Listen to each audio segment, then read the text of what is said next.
Alright, everybody, welcome to the Retro Ramble, the not-so-professional, but I believe pretty fun podcast happening every Monday. This is November the 14th, and this is the first podcast I've done since our Lord and Savior, Donald Trump, has gotten into the White House, or not quite, but he's the president-elect. I mean, come on. He's got it. But there's a few things I want to talk about relating to him, of course, and also just a few general Twitch updates. But to be honest, I'm going to let the viewers, of course, direct a lot of what goes on here. So I'll let you guys call in a little while.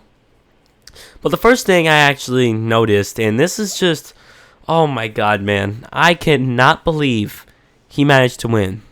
I cannot believe, dude.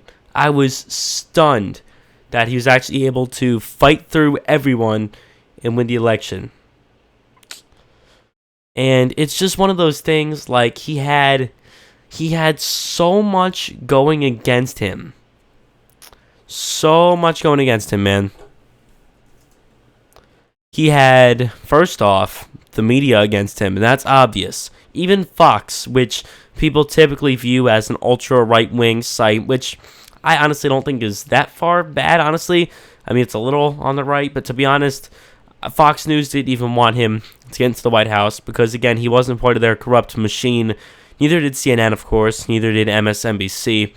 None of the big news stations or the MSM or the mainstream media, whatever you want to call them, none of these groups wanted Trump to get into the White House. None of them. So the fact he was able to fight through all the media, I think, is honestly just, it's admirable, it's courageous, and it's incredible that he was actually able to do that. So hats off to you, Donald. Hats off to you, because that's impressive. But it's not over yet. You also have Hollywood, which is against him. You have idiots like Robert De Niro, who live their sheltered life in their mansions and think they have some type of credibility. And it's not even the fact they go on and they say this. I'm going to try to load the clip for you guys. It's not even that they go on and they say this. It's the fact that, it's the fact they say it with such an ego. Alright, I'm pulling up the Trump video by Robert De Niro. Listen to this idiot.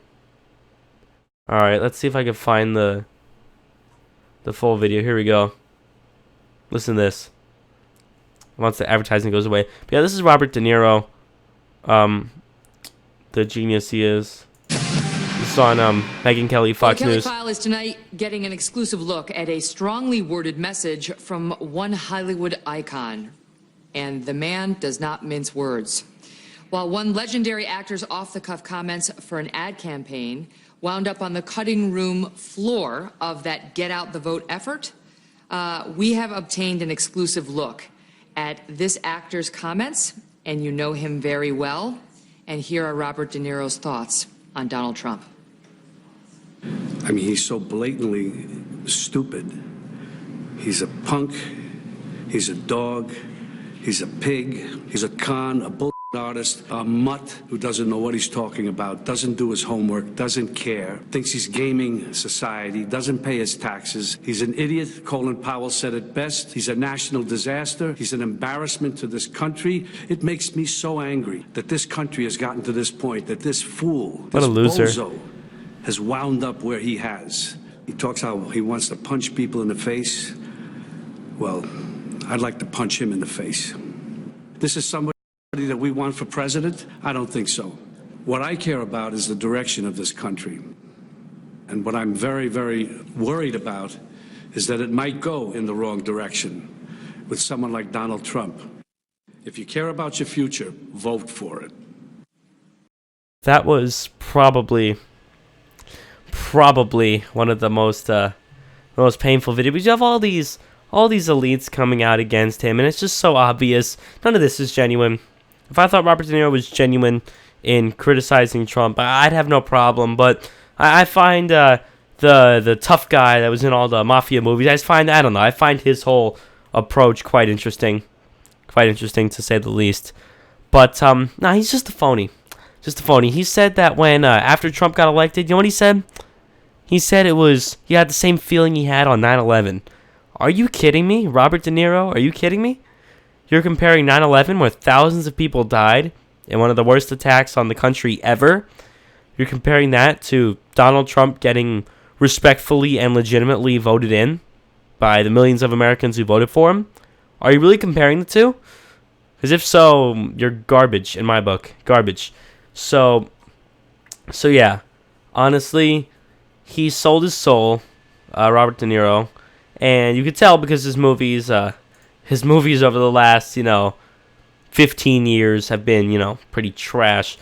So, yeah, it's just disappointing, honestly. People that you thought were sort of nice, coming out like that. And again, look, you can respectfully not like him. I don't care. But when people come out with this ego, they come out with this, I'm better than you, you listen to me, I'm an actor, you listen to me, and comparing his win, that when he was legitimately voted in by millions of Americans, comparing his win to terrifying, horrible events that have happened through history. That is disgusting. Patrick Stewart said that, I like Patrick Stewart, but he said that Trump was one of the worst things to happen in the last 100 years. You sure about that? You sure about that? There aren't anything you can think of that's worse? You sure, Patrick Stewart? Nothing over the last 100 years? You sure about that? I don't think so. But yeah, it's just so disappointing seeing all these people. But Trump was able to he was able to fight through them. He fought through the media and, CNN lying about him on a constant basis with their tacky headlines, which of course you guys know it's like real life clickbait. That's pretty much what it is. MSNBC and Fox who tried to rig everything against him in every way they can. During the primaries, of course, when he was versing all the other Republicans in the GOP category, they wanted Marco, they wanted Jeb, and the American people didn't. And that's why Trump made it forward, really. So he beat the mainstream media, he beat Hollywood, he also beat the voter fraud on the left, and a lot of people say, oh, well, there's voter fraud on both sides. Yeah, well, if you watch the news and listen to what CNN tells you on the report on the three people who went out and voted Trump twice or whatever, they'll report on that. But they don't report on the entire Democratic vote corruption, vote fraud sympathizer system they have going. Where basically in certain states, this is a thing. If you don't believe me, you can look it up. This is a thing in certain states where they believe if you if you want to go and vote, all you need is an electric bill. That's all you need in some states to go vote. So they believe if they ask for a license or if they ask for some type of ID, it is known as voter suppression. Why would they say that? And it's all Democrats trying to pass this, of course. Why do you think they'd say that? It's voter suppression. Oh wait, that's right. Because they're getting people who aren't citizens, illegal people here in the country. They're getting felons, people who obviously under the law are not allowed to vote. They're trying to get them to vote, and that's the way their whole laws work. That's the way their whole scam works.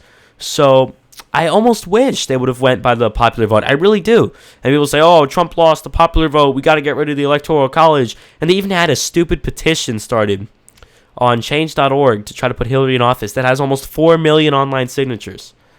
It's unbelievable because he won in every way, everywhere possible. If anything, Clinton was the one who shouldn't have gotten as much as she did, and she lost anyway, even with her fraud and her corruption. So I find it funny they tried to do that, considering he won by every rule in the book. But of course, it's what they did, and it's definitely disheartening. But would I have expected anything different? No, I wouldn't have. So yeah, you see that. And then you also see all these people trying to get rid of the Electoral College now and trying to give Clinton the win. I almost wish they would have went by the popular vote because he would have won the popular vote. I'm almost certain he did. I can almost guarantee he would have won the popular vote. I believe it was like 48 million to 47 million, something like that. I know it was very, very close. But I believe that there was around like a million... A group of like 1 million people. That was like the gap, which isn't that much really when it comes to an election. I know Romney lost like by good several million, I believe, but you have like a couple percent, like 1 million. That's it, right? You have that. If you really investigated all the illegal citizens that voted, or not citizens, but all the illegals that voted, all the people who voted twice, all the felons that voted, if you really took an accurate toll and really went and investigated that, I believe Trump would have won the popular vote. And that's why I have no doubt in my mind, even if you did get rid of the Electoral College, of course the Trump campaign would push for further investigation of the popular vote if that was what was, determining his victory or his loss. If they really investigated that, I can almost guarantee he would have won the popular vote.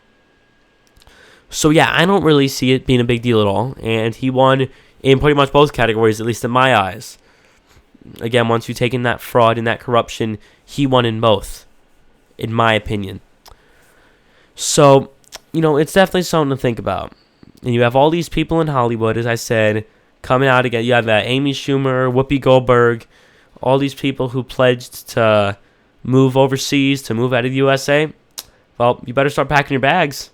Whoopi Goldberg. Because, these people said before he got in, of course, they never, ever expected his win, ever. He was the total underdog in this. No one expected him to win this. So when he actually did, everybody, of course, was stunned. People were making all these bets on Twitter. Oh, I'll pay someone $1,000 if Trump wins. And, all these people kind of got obliged to what they said because he did win. So you had Whoopi Goldberg and all these other people in Hollywood going out and saying that they're going to move to another country. They're going to, they're going to leave America because, America is racist and America is misogynist and, whatever. Insert any random insult you can. Fill in that blank, right? They want to leave the country and go somewhere else because America's awful and we elected the big bad Trump. So they're going to move over to a great country like Canada with their socialized healthcare and all that stuff. I'm sure it's great. I'm sure their acting career will be great over there as well. Oh, wait, it won't. So they're not going to move. They're phonies. And if they do move, obviously, they'll still do interactions and do business here, of course. But that's how they make their money. Samuel L. Jackson, all these other people, which I don't want to see anymore anyway. So it's a great thing they're leaving. It's a great thing. I don't want to see Samuel L. Jackson in the movie. He's an awful actor. Whoopi Goldberg constantly makes trashy comments on The View. But yeah, all these rich, sheltered people who have had no experience of the real world in the last probably 30 years of their life, 30, 40 years of their life, they believe that the whole country's awful and that everyone's racist and that they're going to go and they're going to move somewhere else to a much more accepting, a much more free, and a much better country. Well, I have to tell you, you're going to have a difficult time finding that, especially where your career is able to still continue and thrive. You have all these bands going around, Bruce Springsteen and John Bon Jovi, and I believe, somewhere in that whole mix, there were people who legitimately didn't like him, people who legitimately went out and wanted to express their opinion, and that is fine. I believe John Bon Jovi is a pretty nice guy, honestly. I don't believe he said anything bad. So, in the end, I can't really say I have any issue. But the people who go out with this gigantic ego and assuming they're better than you, and if you vote for Trump, you're a disappointment to the world and all this crap. People who do that genuinely are irritating. Samuel L. Jackson is the man. Oh my God, how can you hate him? He's just he's in every movie, dude. He's in every movie. Every movie. Like, you look at a poster and like, oh, Samuel L. Jackson, yep, he's in it again. And he's just a bad actor, dude. He's just a bad actor.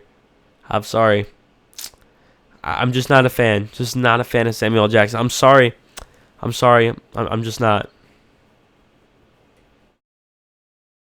But, even YouTube was against him. Yeah, YouTube was against Trump, and I believe they contact Philip DeFranco, and they asked him to make an endorsement video about Hillary, and since he said no, I don't believe they invited him to YouTube Rewind. It was something like that. Again, I can't say it's proof. That might have been a rumor. I'm not sure, but I heard that. And you know what? It wouldn't shock me, honestly. It wouldn't shock me. It wouldn't shock me. Need to move to Mexico. Yeah, I find it funny, right? America's the racist one, right? It's not just illegal immigrants coming from Mexico. It's illegal immigrants coming from anywhere. There just happens to be a larger influx of people coming from Mexico. I mean, it's true. Mexico deports people that are illegal. If Mexico deports an illegal American, do I care? Of course not. They're breaking the law by being there. But Trump didn't even say that. He didn't even say that. He said that at the beginning when he was starting on his campaign. He was, shaking off the rust, I guess. And later on, he said he's only going to deport violent or felon illegals, which makes perfect sense.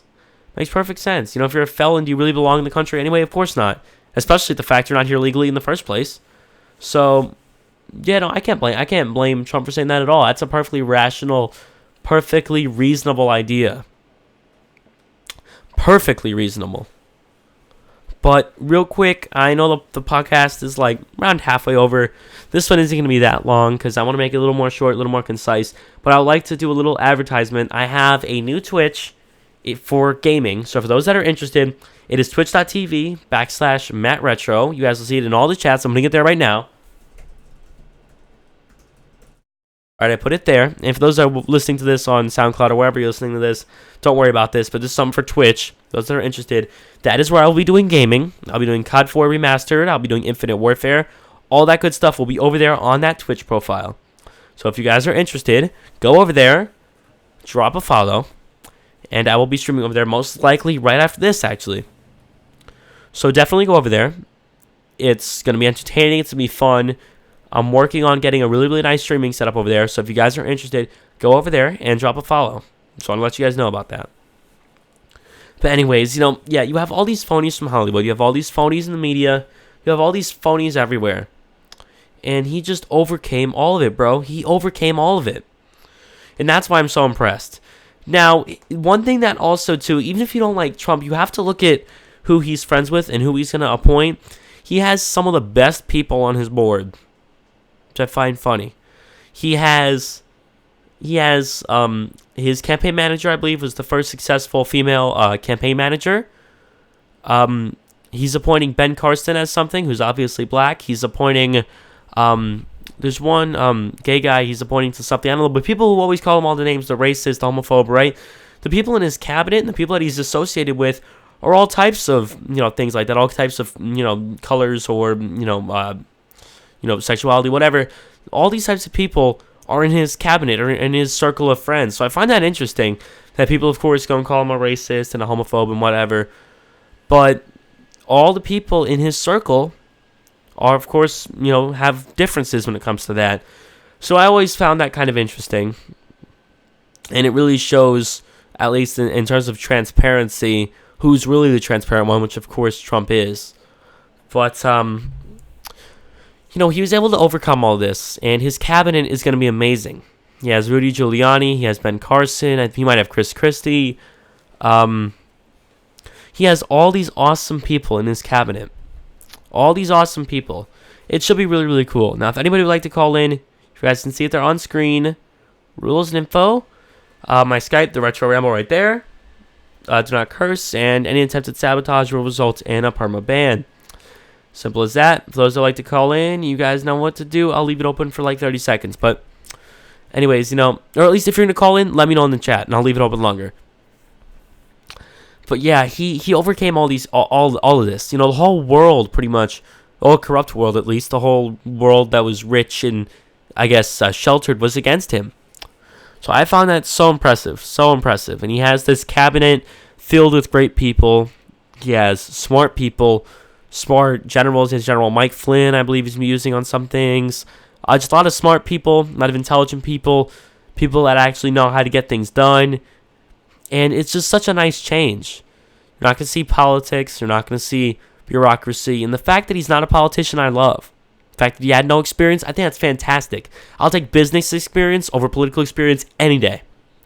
Any day I'll take that type of experience. Because he had experiences with making deals, obviously, and securing his company's financial security, obviously, keeping his company's finances in check, obviously, without the corruption, without the bureaucracy and all that type of stuff, which you typically see in typical Washington and typical politics around that whole area. So, yeah, his whole slogan, "Drain the Swamp," I mean, I think it's true. It should be pretty cool, honestly. At least it'll be something different. Jeb Bush, I know Jeb Bush is a Republican, but honestly, it wouldn't have excited me at all. I wouldn't have really cared, honestly. Because there would have been no action. There wouldn't have been anything done there anyway. So what's the point? See, I don't like people because of whether it's a D or an R or an I or an L or a G. I don't really care what party they identify with, but I like people because of their morals, first off, their principles, their policy, of course, which typically reflects on their party. But I like people when they have a vision for the country and they usually bring change, because obviously you need change. People said, a lot of these Republicans said this too, back in the primaries. They said, Trump has no experience, that's why you need Jeb or you need Marco. Ronald Reagan, the person who everybody uses to of course, as, the pretty much the golden standard, he didn't have any experience either. And I heard he was one of the greatest presidents. Again, I don't know much because I wasn't alive, but seems like he was a pretty good guy, a pretty good president overall, according to some of the things he's done with the hostage situation when he first got in and a few other things. It seems like he did some good things for the economy, a lot of stuff. So he was an actor before that, a Hollywood actor. I don't think he had any experience. He was like a one-term governor, maybe. That might have been it. I'm not even sure on that.